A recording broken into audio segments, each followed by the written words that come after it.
Bonjour les amis, bienvenue de retour sur Histoire Reddit. Aujourd'hui, on a une histoire où, apparemment, la meilleure façon de gérer une double vie secrète, c'est simplement de continuer comme si de rien n'était pendant 8 longues années. Parce que pourquoi avoir une seule conversation honnête quand on peut mentir à quelqu'un en face tous les jours pendant presque une décennie, n'est-ce pas? Et quand tout finit par exploser, et croyez-moi, ça explose, quelqu'un dans cette histoire décide carrément que la personne qui a causé tout ça est en réalité la vraie victime. Incroyable. Et puis il y a ce mari, qui perd littéralement tout, son meilleur ami, son mariage, toute la vie qu'il connaissait, simplement parce que quelqu'un avait trop peur de dire la vérité. Une seule vérité. C'est tout. Alors avant de commenter, oui mais c'est compliqué, attendez un peu. Restez avec moi, parce que cette histoire va vraiment vous faire remettre en question ce que signifie la loyauté aujourd'hui. Entrons dans le vif du sujet. Mon meilleur ami est mort de chagrin après avoir découvert que sa femme lui avait été infidèle pendant toute leur relation, avec plusieurs femmes, mais ma propre épouse prend son parti et nous sommes en train de divorcer. J'ai perdu mon meilleur ami il y a 2 mois. Il s'appelait Rod, il avait 33 ans, et nous étions amis depuis l'âge de 6 ans. Ça fait 27 ans d'histoire, vous imaginez? On s'est rencontrés le premier jour de CP, quand il m'a demandé de lui prêter mon crayon rouge. Après ça, on était ensemble presque tous les jours. Rod était là quand mes parents ont divorcé, quand j'avais 12 ans. Les disputes à la maison s'étaient aggravées pendant des mois. Mon père est parti un après-midi et je l'ai regardé charger sa voiture depuis la fenêtre de ma chambre. 1 heure plus tard, Rod est arrivé chez moi avec son ballon de basket. On est juste allé au parc et on a joué jusqu'à la nuit. Il a fait ça tous les jours pendant 2 semaines, jusqu'à ce que je recommence à parler normalement. J'étais là pour lui quand son petit frère est mort dans un accident de voiture alors qu'on avait 17 ans. Son frère n'avait que 14 ans. Rod n'est pas allé à l'école pendant 3 semaines après les funérailles. Je séchais mes 2 derniers cours pour aller m'asseoir dans sa chambre. Parfois on jouait aux jeux vidéo. Mais la plupart du temps, on restait juste assis là. Sa mère nous apportait des sandwichs et me tapotait l'épaule en sortant de la pièce. Quand j'ai décidé d'abandonner l'université après ma première année pour poursuivre autre chose, tout le monde m'a dit que je faisais une erreur. Ma mère a pleuré et mon père a arrêté de me parler pendant 6 mois. Rod a été la seule personne à dire que c'était une bonne idée. Il m'a aidé à poursuivre mon rêve et s'est porté garant pour le prêt qui m'a permis de lancer mon entreprise quand j'étais prêt à passer à l'étape suivante. Rod a rencontré sa femme Amanda, 31 ans, pendant sa 3e année d'université. J'ai su qu'elle était différente dès la première fois qu'il me l'a présentée. Il avait déjà fréquenté d'autres filles, mais il ne les regardait jamais comme il la regardait elle. Ils se sont mariés 2 ans après avoir obtenu leur diplôme et j'étais son témoin. Amanda a pleuré pendant ses vœux et Rod aussi. À la fin, la moitié des invités pleuraient. D'ailleurs, j'ai rencontré ma femme à ce mariage, elle était une des cousines d'Amanda. On a commencé à sortir ensemble 3 mois plus tard et on s'est mariés après 3 ans et demi de relation. Nous 4 sommes devenus très proches après notre mariage. On dînait chez les uns et les autres 2 fois par mois, on partait camper ensemble chaque été, on passait Thanksgiving avec Rod et Amanda, et Noël avec ma famille. Quand ma femme et moi avons acheté notre maison, Rod m'a aidé à installer les meubles de la cuisine. Quand Amanda a lancé son entreprise, ma femme l'a aidé à mettre en place son site web et sa comptabilité. À ce stade, vous pourriez dire, mais l'auteur du post, tout semble s'être bien passé pour vous. Si c'était le cas, je n'écrirais pas ça et je profiterais simplement de ma vie. Mais tout a changé il y a 5 mois. Je me suis réveillé à 3 heures du matin à cause des vibrations de mon téléphone sur la table de nuit. J'avais cet appel manqué de Rod, tout se passait après minuit. Je l'ai rappelé immédiatement. Il a répondu à la première sonnerie et m'a demandé de venir chez lui. Il n'a pas expliqué pourquoi, mais sa voix n'était pas normale, et quand ton meilleur ami t'appelle en pleine nuit, c'est qu'il a besoin de toi. Je me suis habillé et j'ai conduit jusqu'à chez lui. Rod était assis sur les marches devant la maison quand je suis arrivé, et la voiture d'Amanda n'était pas dans l'allée. Cette nuit-là, Rod m'a tout raconté. Amanda lui avait été infidèle pendant la majeure partie de leur relation. Elle lui a dit qu'elle était attirée par les femmes et qu'elle le savait depuis le lycée. Sa famille était très religieuse et elle n'avait jamais eu l'impression de pouvoir faire son coming out. Elle pensait qu'épouser Rod réglerait le problème, mais on voit bien comment ça a fini. Elle voyait d'autres femmes pendant toute leur relation. Elle racontait à Rod tous les mensonges possibles, comme suivre des cours par-ci par-là. En réalité, elle sortait avec d'autres femmes, allait à l'hôtel ou chez elle, construisant de véritables relations avec des personnes dont Rod ignorait totalement l'existence. Rod l'a découvert parce qu'une de ses femmes s'est présentée chez lui. Apparemment, Amanda avait rompu avec elle quelques jours plus tôt. Cette femme était en colère et a décidé que le mari d'Amanda méritait de connaître la vérité. Les autres partenaires savaient qu'Amanda était mariée, mais celle-ci voulait se venger. Elle a tout raconté à Rod. Amanda a d'abord nié la connaître, puis a fini par tout avouer dans les moindres détails.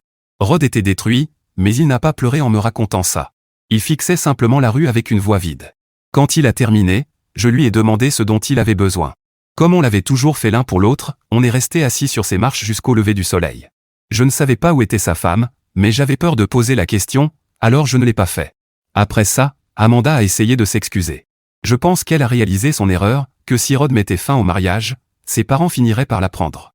Elle lui envoyait des messages tous les jours, appelait sa mère, et s'est même présentée 2 fois à son travail avant que son patron ne lui dise d'arrêter. Elle disait qu'elle l'aimait et qu'elle voulait arranger les choses. Elle a proposé de couper tout contact avec les femmes, de déménager dans une autre ville et de suivre une thérapie. Rod n'a répondu à rien de tout ça, il a emménagé dans la chambre d'amis chez ses parents et a demandé le divorce. Je voyais Rod 3 à 4 fois par semaine après ça. Il a perdu du poids, ne se rasait plus régulièrement et oubliait de manger si personne ne lui rappelait. Sa mère disait qu'il ne dormait pas. Je l'emmenais à la salle de sport avec moi. On soulevait des poids sans parler d'Amanda. Parfois, ça semblait l'aider. 3 mois après la confession d'Amanda, Rod a eu un accident de la route et est décédé.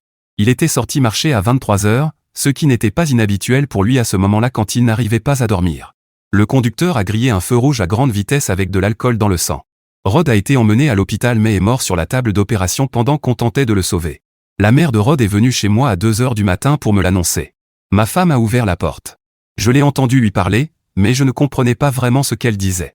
Je me suis approché, et là, il y avait cette femme qui est comme une seconde mère pour moi, en train de pleurer de façon inconsolable. Les funérailles ont eu lieu quelques jours plus tard, et je peux dire que ça m'a profondément affecté. La mère de Rod n'allait pas mieux, elle tenait à peine debout. Son père gérait un peu mieux, mais seulement parce qu'il ne voulait pas aggraver l'état de sa femme. Ces gens avaient perdu 2 enfants, et moi j'avais perdu mon meilleur ami, c'était une catastrophe. Amanda est venue aux funérailles, mais dès que la mère de Rod l'a vue, elle a été expulsée. C'est le seul moment où j'ai vu sa mère reprendre un peu de contrôle. Je pense qu'elle a utilisé toute la force qui lui restait pour la faire sortir, parce qu'ensuite elle s'est effondrée. Le divorce n'était pas encore finalisé, donc Amanda était légalement protégée. Mais la mère de Rod a crié qu'elle allait tout dire à ses parents. Sur le chemin du retour des funérailles, ma femme et moi avons parlé d'Amanda. On était d'accord pour dire qu'elle ne devait plus faire partie de nos vies. Ma femme était la seule à connaître le secret d'Amanda, mais elle ne l'a pas révélé au reste de la famille. Elle m'a dit qu'elle allait bloquer son numéro, ce qui me semblait être une bonne idée, et on n'en a plus reparlé après ça. Le fait qu'Amanda aime les femmes ne me dérange pas, mais tromper son mari pendant tout son mariage simplement par peur de faire son coming out est impardonnable. Je suis sûr que si elle avait été honnête avec Rod avant de se marier, au début de leur relation, il l'aurait comprise. Mais vivre pendant des années en étant utilisé, en pensant avoir une femme qu'il aimait comme lui l'aimait, c'est quelque chose qui l'a fait mourir le cœur brisé. Il y a 2 semaines, je suis rentré plus tôt du travail. J'avais terminé un projet en avance, donc il n'y avait aucune raison de rester toute la journée. Je suis arrivé chez moi à 15 heures au lieu de 18 heures. La voiture de ma femme était là, ainsi qu'une autre. Je suis entré et j'ai trouvé ma femme assise sur le canapé avec Amanda. Amanda pleurait, et ma femme avait son bras autour de ses épaules. Elles étaient assises juste sous la photo encadrée de Rod que j'avais accrochée dans le salon après les funérailles. J'ai demandé à ma femme ce qu'Amanda faisait chez nous. Ma femme s'est levée et m'a dit qu'Amanda l'avait appelée ce matin-là pour parler. Je l'ai regardée comme pour lui rappeler que ce n'était pas ce qu'on avait décidé, mais elle a répondu qu'Amanda traversait une période difficile et avait besoin de soutien. Devant Amanda, parce que, franchement, je m'en fichais à ce moment-là, j'ai demandé à ma femme pourquoi elle pensait qu'elle méritait du soutien. Elle a commencé à répondre, mais je ne l'ai pas laissé finir. Je lui ai dit que Rod avait passé les 3 derniers mois de sa vie complètement détruits à cause de ce qu'elle lui avait fait. Elle avait menti chaque jour pendant 8 ans, l'utilisant comme couverture pour vivre la vie qu'elle voulait réellement. Donc non, elle n'avait pas le droit d'être triste puisqu'elle était à l'origine de tout ça. Amanda est partie sans rien dire. Ma femme l'a suivie dehors. Je pouvais les entendre parler sur le perron, mais je ne comprenais pas leurs mots. 10 minutes plus tard, ma femme est revenue, très en colère, en disant que j'avais été insensible envers Amanda. Pour moi, Amanda méritait bien pire que ce que j'avais dit. On s'est disputé pendant 2 heures. Au lieu de profiter de mon temps libre, je l'ai passé à me disputer. Ma femme disait qu'Amanda traversait une crise d'identité et avait fait des erreurs, mais qu'elle restait un être humain qui méritait de la compassion. Moi, je disais qu'Amanda était une menteuse qui avait détruit mon meilleur ami et ne méritait rien de notre part. Pour ma femme, j'étais injuste et trop dur. Je lui ai répondu qu'elle trahissait la mémoire de Rod en réconfortant la personne qui avait ruiné sa vie. Puis elle a dit quelque chose qui m'a vraiment mis en colère, que Rod n'aurait pas voulu qu'on déteste Amanda comme ça. Je lui ai répondu qu'elle n'avait aucune idée de ce que Rod aurait voulu, parce qu'il est mort en pensant que la femme qu'il aimait n'avait jamais vraiment existé. Les disputes ont continué et sont devenues de plus en plus violentes. Ma femme a commencé à passer plusieurs nuits par semaine chez sa sœur. Moi, je dormais parfois chez mes parents pour éviter d'être à la maison. On a arrêté de manger ensemble. On a arrêté de parler, sauf pour se disputer. La semaine dernière, ma femme a fait ses valises, 2 grandes valises, et m'a dit qu'elle avait besoin d'espace, qu'elle ne pouvait plus continuer comme ça. Je lui ai demandé si elle allait chez Amanda. Elle n'a pas répondu. Elle a juste pris ses affaires et est partie. Elle n'est pas revenue. Je l'ai appelée 2 fois le lendemain, aucune réponse. Je lui ai envoyé un message pour lui demander quand elle rentrait. Elle a répondu 3 heures plus tard qu'elle avait besoin de temps pour réfléchir. Je lui ai demandé à quoi elle devait réfléchir. Elle n'a plus répondu. Un ami a vu la voiture de ma femme devant l'immeuble d'Amanda il y a 4 jours. Un autre les a vus prendre un café ensemble hier matin. Ma femme ne répond plus à aucun de mes appels depuis qu'elle est partie. Je ne sais pas si, ni quand, elle reviendra. Ça me fait mal de penser qu'il y a quelques mois, j'avais un meilleur ami et une femme, et maintenant, je n'ai plus ni l'un ni l'autre. Je ne sais plus quoi penser de ma femme. J'ai l'impression que si son mari avait trompé une de ses amies, elle trouverait ça inacceptable. Mais là, ce n'était pas une seule tromperie, c'était des années.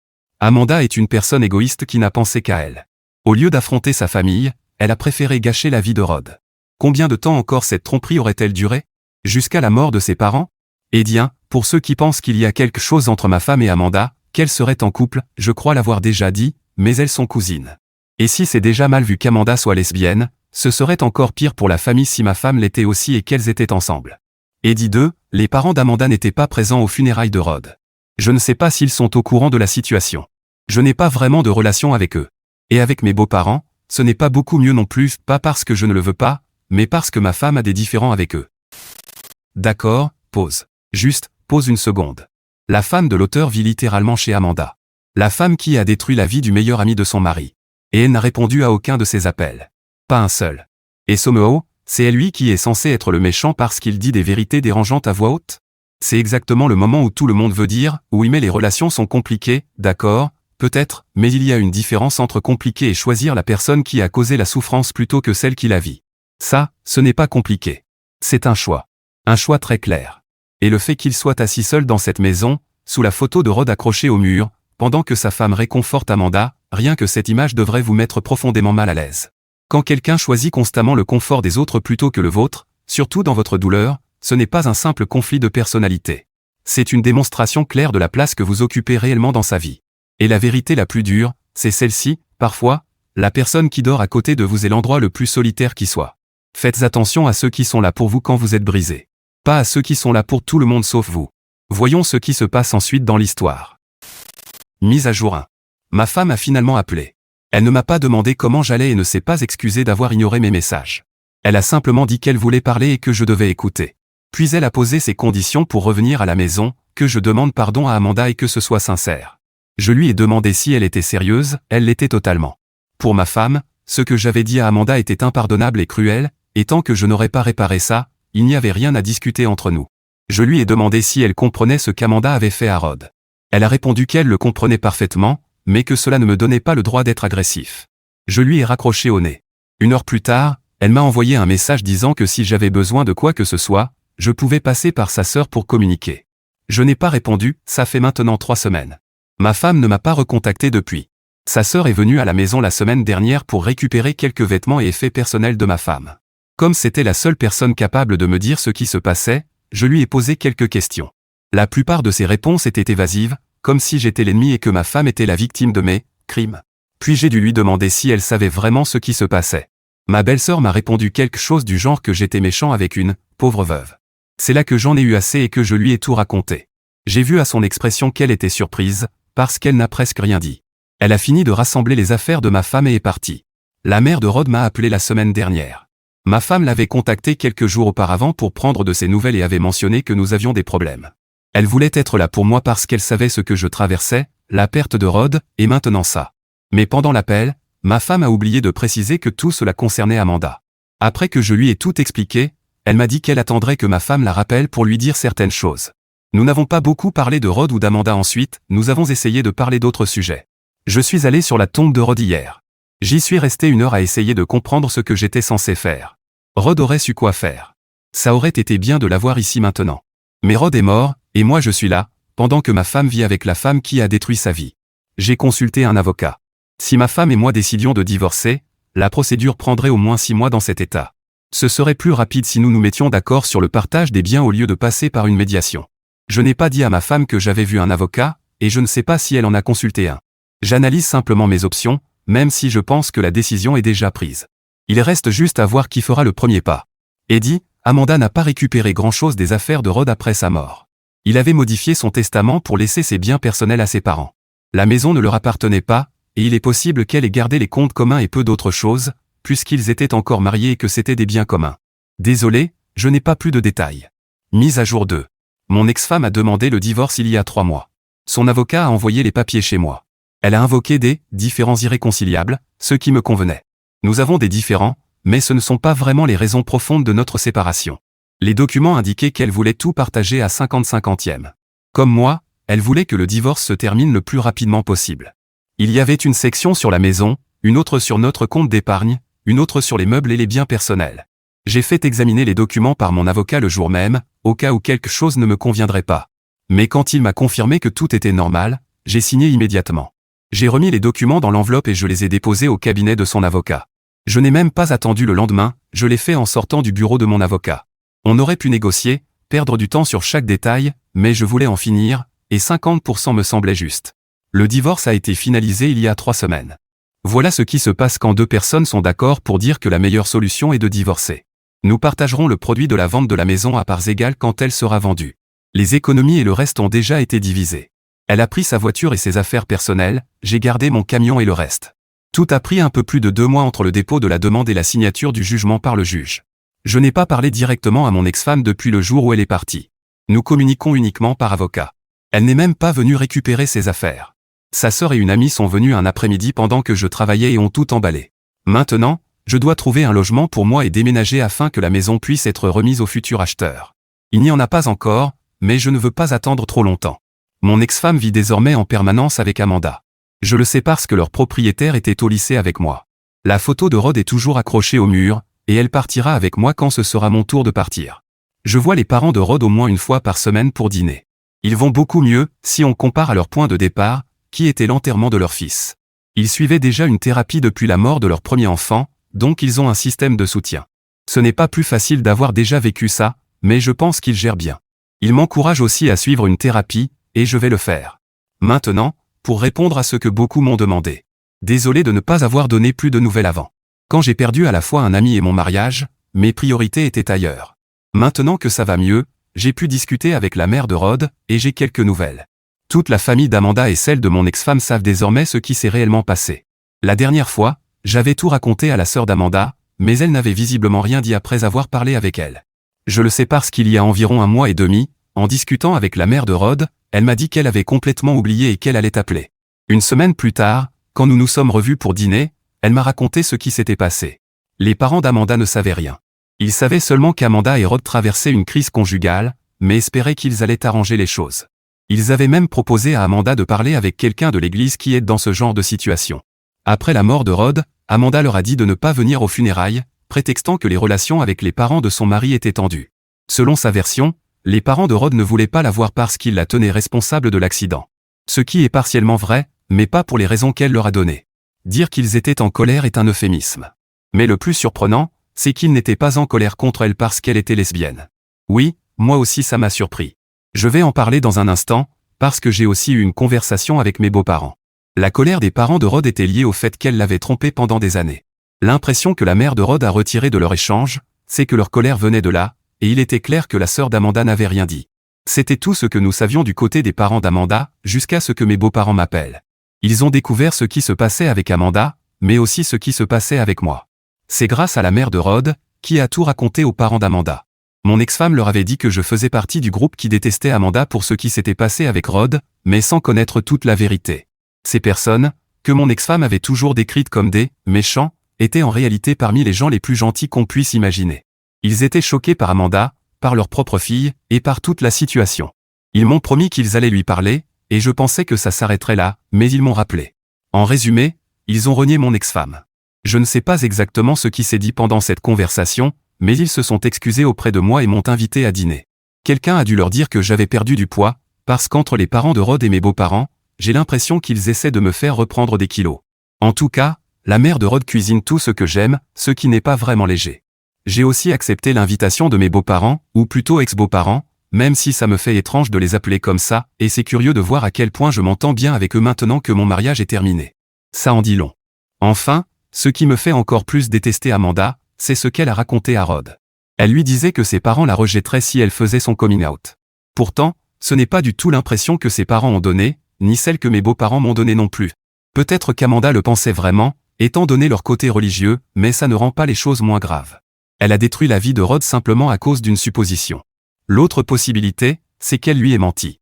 Et honnêtement, c'est celle qui me paraît la plus probable. Elle a menti pendant des années, alors pourquoi s'arrêter là? Voilà, en résumé, ce qui s'est passé. Eddie, oui, Amanda a aussi été reniée par ses parents. Je ne parle pas forcément d'argent, mais du fait qu'ils ne veulent plus lui parler. Même si, honnêtement, ils ne lui donneront probablement plus d'argent non plus, mais je ne sais pas vraiment s'ils en ont beaucoup ou non. Alors les amis, attendez une seconde ici. Le divorce est terminé. Comme ça. 2 mois et c'est fini. Et on pourrait penser que ça apporterait du soulagement, mais honnêtement, en lisant ça, ça semble juste vide. Parce que ce n'est pas seulement un mariage qui s'est terminé, c'est toute la vie qu'il avait construite. Les dîners, les sorties camping, les Thanksgiving, la maison où il a installé les meubles de cuisine avec Rod. Tout ça, disparu. Et maintenant, son ex-femme vit à plein temps avec Amanda. À plein temps. Sous le même toit. Et puis tu découvres que tout le monde savait, sauf lui. La famille d'Amanda, ses beaux-parents, tout le monde avait des morceaux de la vérité, et personne n'a rien dit, jusqu'à ce que la mère de Rod passe quelques appels.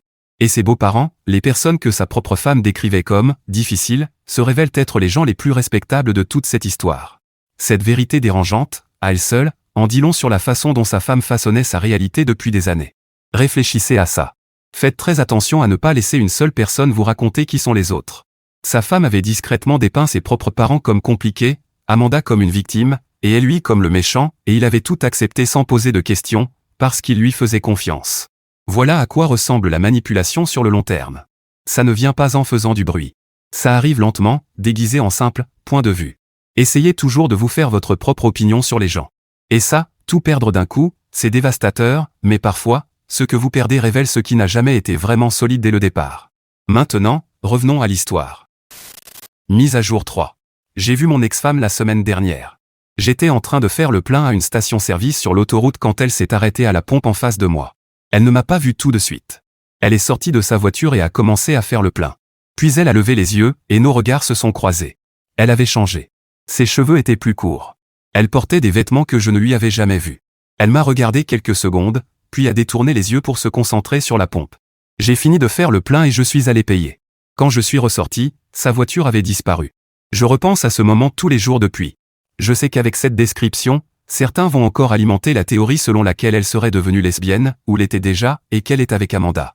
Moi, je vous donne juste les faits, à vous d'en tirer les conclusions. D'ailleurs, j'ai eu d'autres informations sur elle.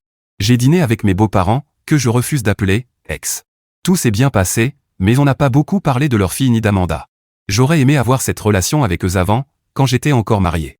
La mère de Rod m'a invité à dîner pour Thanksgiving le mois dernier. J'ai accepté, mais seulement si je pouvais apporter quelque chose. Il refuse toujours, même une bouteille de vin.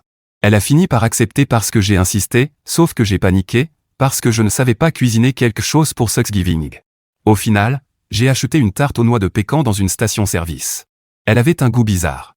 Personne ne l'a mangée sauf moi, mais j'étais content de ma tarte. Note pour l'année prochaine, apprendre à cuisiner. Même si, honnêtement, ce sera sûrement pire que cette année. Il y avait beaucoup de monde, la famille de Rod, et je me suis senti chez moi. J'ai aussi été invité pour Noël, mais je devais passer un moment avec mes parents. Au moins, j'ai aidé à apporter la purée sur la table. Ça compense un peu la tarte douteuse. Elle ne m'a pas rendu malade, mais mon estomac est habitué à mes anciennes habitudes alimentaires avec Rod. J'ai déménagé, et j'ai accroché quelques photos de moi avec Rod là où je peux les voir. Au début, ça faisait mal de me souvenir de lui, mais maintenant j'associe ces photos à de bons souvenirs. Mon thérapeute m'aide beaucoup avec ça. Le mois dernier, j'ai croisé une amie de mon ex-femme au supermarché. Enfin. Amie, pas vraiment. Elle m'a demandé comment j'allais et m'a raconté certaines choses. Mon ex-femme me trompait déjà, au moins 2 ou 3 mois avant que toute l'histoire avec Rod n'explose. Et pour ceux qui pensaient qu'elle était aussi lesbienne, désolé de vous décevoir, non. Elle sort avec un homme, le même avec qui elle me trompait. Heureusement, ça ne change rien au divorce. Elle n'a pas demandé de pension, et les biens auraient été partagés de la même façon. La seule chose qui me dérange peut-être, c'est qu'elle ait pu planifier tout ça, la scène avec Amanda chez nous, pour se donner une excuse de divorcer. J'essaie de ne pas trop y penser, parce que ça ne change rien aujourd'hui, mais c'est difficile de ne pas ressentir de la colère si c'est vrai. Amanda, elle aussi, fréquente quelqu'un, d'après ce que m'ont dit mes beaux-parents. Ils n'en savent pas beaucoup, car peu de membres de la famille sont encore en contact avec elle. Un détail intéressant, dans la famille, quelqu'un d'autre a fait son coming out, un cousin de mon ex-femme et d'Amanda, encouragé après tout ce qui s'est passé, et il a été accepté. Je ne sais pas si j'aurai d'autres choses à raconter, mais voilà où j'en suis. Aujourd'hui, ça va mieux. La thérapie fonctionne, et les gens autour de moi me soutiennent. Je n'ai pas beaucoup parlé de mes parents dans cette histoire, mais ils m'ont énormément aidé. Tout comme mes beaux-parents et les parents de Rod. Parfois, j'ai l'impression que Rod vit à travers ses parents, je leur ai dit, et ça les a touchés. Son père est comme un ami avec qui je peux parler de choses, entre hommes, le match d'hier, les voitures, et sa mère a cette capacité d'écoute qu'il avait lui aussi. Il y a même des petites améliorations, comme les repas, parce que Rod cuisinait aussi mal que moi. Mais oui, aujourd'hui, je suis reconnaissant d'aller mieux, entouré de personnes bienveillantes et sincères. Mise à jour 4. Au cours des 2 années qui ont suivi ma dernière mise à jour, j'ai hésité à refaire un post. D'un côté, j'aime écrire, mais je n'avais rien de vraiment pertinent à raconter, et je pensais que vous n'aimeriez pas que je parle simplement de ma vie, jusqu'à récemment, quand j'ai appris certaines choses grâce à la famille de mon ex. Je suis toujours en contact avec mes beaux-parents, ainsi qu'avec les parents de Rod, ça n'a pas changé. Mais maintenant, j'ai des réponses à des questions auxquelles je n'avais jamais pu répondre. Par exemple, pourquoi Rod n'a jamais découvert qu'Amanda aimait les femmes? Je veux dire, pourquoi il n'a jamais remarqué qu'elle n'était pas attirée par lui? Ils auraient forcément eu une mauvaise vie sexuelle, et pourtant il ne m'en a jamais parlé. La réponse, c'est qu'Amanda est bisexuelle. Et sa famille le sait, parce qu'elle couchait avec le petit ami de mon ex pendant environ 6 mois. Mon ex est retournée chez ses parents en pleurant, cherchant du réconfort, mais elle a trouvé porte close. Amanda non plus n'a pas trouvé de réconfort. Et je pense qu'elle a perdu le peu d'amis qui lui restaient. Elle avait des amis attirés par les hommes et d'autres par les femmes, et maintenant tout le monde sait qu'elle est capable de coucher avec les partenaires de ses proches. Si elle a pu faire ça à sa propre cousine, qui la soutenait, qu'est-ce qu'il reste pour les autres? Je ne sais pas grand-chose de la dispute entre mon ex et Amanda, parce que ses parents ne lui parlent plus. Et pour ce qui est de ses amis, je le sais parce que nous avons un cercle social commun. Voilà, il n'y a pas grand-chose de plus à raconter. Mais au moins, ça m'a permis de me libérer de cette envie de faire une mise à jour. Et bien, lors du premier Thanksgiving, j'avais essayé de faire une tarte, mais elle était tellement ratée que je n'ai même pas osé la porter chez les parents de Rod. Cependant, l'année dernière, je me suis amélioré. Bon, je dois avouer que c'est surtout parce que je fréquentais quelqu'un qui m'a aidé à la préparer, c'était plutôt un travail 20-80e, 20% moi, 80% ma copine. J'ai dû l'avouer pendant le repas, parce que tout le monde me félicitait pour mes progrès en cuisine, mais j'ai dû lui rendre tout le mérite. Eddie 2, les parents de Rod et mes beaux-parents la connaissent, et ils l'apprécient. Surtout parce que ça m'empêche d'apporter des tartes de station-service ou de cuisiner quelque chose que même les chiens refuseraient de manger. Alors ma famille YouTube, voici mon avis sur cette histoire. D'abord, parlons de Rod. Rod méritait mieux. C'est la façon la plus simple de le dire. Ce type était sincèrement quelqu'un de bien, présent pour son ami à 12 ans avec un ballon de basket, prêt à se porter garant pour un prêt, témoin de mariage, profondément amoureux de sa femme. Et Amanda a pris toute cette bonté et l'a simplement exploitée. 8 ans. Pas un écart, pas une erreur, 8 années de tromperie calculée. Et le plus triste? Rod est mort sans jamais savoir s'il avait réellement été aimé comme lui aimait. C'est déchirant à un niveau que j'ai du mal à exprimer avec des mots. Maintenant Amanda, écoutez, je comprends que faire son coming out est extrêmement difficile, surtout dans des familles religieuses. J'ai une vraie empathie pour cette épreuve. Mais voilà ce que l'histoire finit par révéler, ses parents n'étaient même pas les monstres qu'elle décrivait. Ils étaient bouleversés par l'infidélité, pas par son orientation. Donc elle n'a pas seulement menti à Rod, elle s'est peut-être aussi menti à elle-même sur les raisons de ses actes. Et puis, dans la mise à jour 4, on apprend qu'elle a couché avec le petit ami de sa propre cousine. À ce stade, ce n'était plus une question d'identité, mais de caractère. Et la femme du narrateur, honnêtement, son départ a pris tout son sens une fois qu'on a appris qu'elle trompait déjà. Elle n'est pas partie à cause de la souffrance d'Amanda. Elle est partie parce qu'elle avait une porte de sortie et qu'elle a utilisé la situation d'Amanda comme couverture. Tout cet ultimatum du genre « tu dois t'excuser » n'était que du bruit.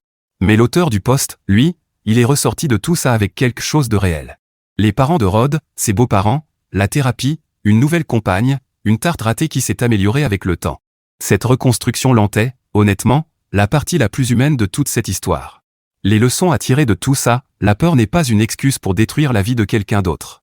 L'honnêteté, même quand elle fait peur, est toujours plus bienveillante que des années de silence.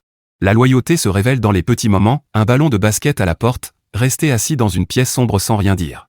Et parfois, la famille que l'on construit après une perte est tout aussi réelle que celle dans laquelle on est né. Rod aurait été fier, je pense. Alors les amis, partagez votre avis dans les commentaires ci-dessous. Et merci d'avoir été présent aujourd'hui sur Histoire Reddit. N'oubliez pas de liker et de vous abonner. On se retrouve dans la prochaine vidéo.